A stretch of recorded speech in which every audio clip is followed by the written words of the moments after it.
Decide చేసుకుంటారు, అవతల ఎవరు నిలబడాలి వీళ్ళే డిసైడ్ చేసుకుంటారు, అన్ని వీళ్ళే డిసైడ్ చేసుకుంటారు. ఇది నభూతో నా భవిష్యత్తు. వెంకటేష్ గారు, నభూతో నా భవిష్యత్తు. ఆఖరికి ఈరోజు పరిస్థితి ఏంటంటే 2019లో ఏదైతే సర్వే చేసిన టీమే ఈరోజు 2024 వచ్చేసరికి అదే సర్వే వీళ్ళు తట్టుకోలేని పరిస్థితుల్లో ఉన్నారు. ఏది ఏమైనా ఎవరు ఏమైనా మీరు ఈ వైఎస్ఆర్సిపి పార్టీ వాళ్ళు ఎవరిని మభ్యపెట్టినా సిద్ధమన్నా రాద్ధాంతం అన్నా ఏదన్నా ప్రజలైతే చాలా క్లారిటీగా ఉన్నారు.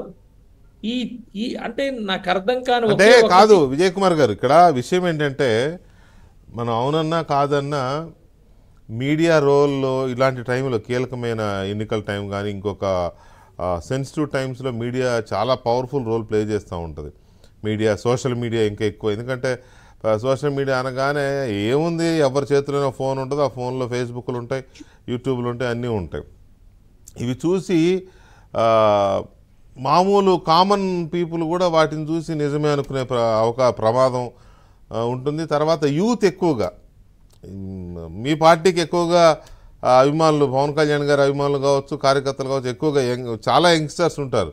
అసలు నిండా ఓటు హక్కు రాని వాళ్ళు ఉంటారు, ఓటు హక్కు వచ్చిన యంగ్స్టర్స్ కూడా ఉంటారు. వీళ్ళు తొందరగా ఆవేశపడే అవకాశం కూడా ఉంటుందో, ఇలా కూడా ఉందా అని. దీన్ని వీళ్ళు బహుశా వైసీపీ టార్గెట్ కూడా అదే ఉంటుంది. వీళ్ళని కనుక మనం రెచ్చగొడితే, వీళ్ళ కిర్రెక్కిస్తే, వీళ్ళు వాళ్ళ కమ్యూనిటీని, వాళ్ళ విలేజ్ని, వాళ్ళ పేరెంట్స్ని ఇన్ఫ్లుయెన్స్ చేసే అవకాశం ఉంటుంది. కాబట్టి వీళ్ళని రెచ్చగొడదాం. 2019లో అదే జరిగింది.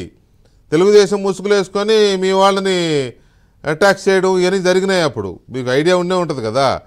సో ఈసారి అలాంటి ప్రమాదం ఉంది. మరి మీ వాళ్ళు ఆ మేరకు జాగరూకతతో ఉన్నారా? అంటే అదే కదండి, 2019లో మేము బాధితులమే కదా, మొత్తం పార్టీ బాధితులు. ఆఖరికి పవన్ కళ్యాణ్ గారు కూడా ఓడిపోయే పరిస్థితిలో ప్రచారం ఉంది. అయితే నేను ఇక్కడ ఏమంటానంటే, మేము చాలా క్లారిటీగా, పవన్ కళ్యాణ్ గారు చాలా క్లారిటీగా ఉన్నారండి. అయితే ఇక్కడ నేను ఒక విషయం చెప్పదలుచుకుంది ఏంటంటే, పొత్తు విడదీయడానికి అదేదో పవన్ కళ్యాణ్ గారు, చంద్రబాబు నాయుడు గారు పెట్టుకున్న పొత్తు కాదు, అదేదో విజయ్ కుమారో పట్టాభి గారో పెట్టుకున్న పొత్తు కాదు. ఇది ప్రజల నుంచి వచ్చిన పొత్తు. దాన్ని పవన్ కళ్యాణ్ గారు, చంద్రబాబు నాయుడు గారు యాక్సెప్ట్ చేశారు. ఇది వాళ్ళకి తెలియని పరిస్థితుల్లో వీళ్ళు ఉన్నారు. ప్రజలు కోరుకుంటేనే వచ్చింది ఈ పొత్తు. లేకపోతే మేము ఆల్రెడీ ఒకరితో పొత్తులో ఉంటుండగా తెలుగుదేశం జనసేన ఎలా పొత్తులోకి వస్తుంది? ప్రజలు కోరుకున్న పొత్తు. ప్రజలు ఎక్కడికి వెళ్ళినా, ఎవరిని అడిగినా, ఏం చేసినా మీరు తెలుగుదేశం వెళ్ళండి అని మమ్మల్ని అడిగేవారు.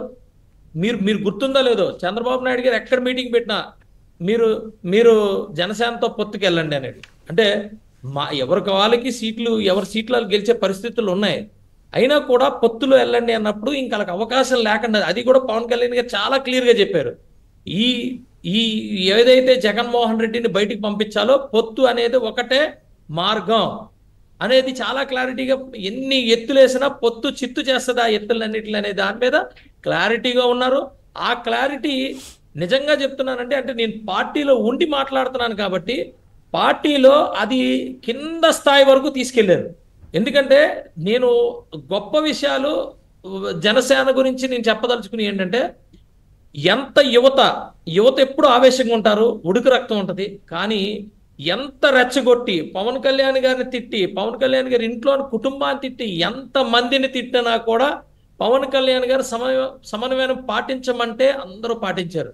అంటే ఉడుకు రక్తాన్ని కూడా దాన్ని ఏ దారిలోనూ ఒక దిశగా మార్చే శక్తి పవన్ కళ్యాణ్ గారికి ఉంది. అది నిజంగా వండర్ అండి. రెండోది,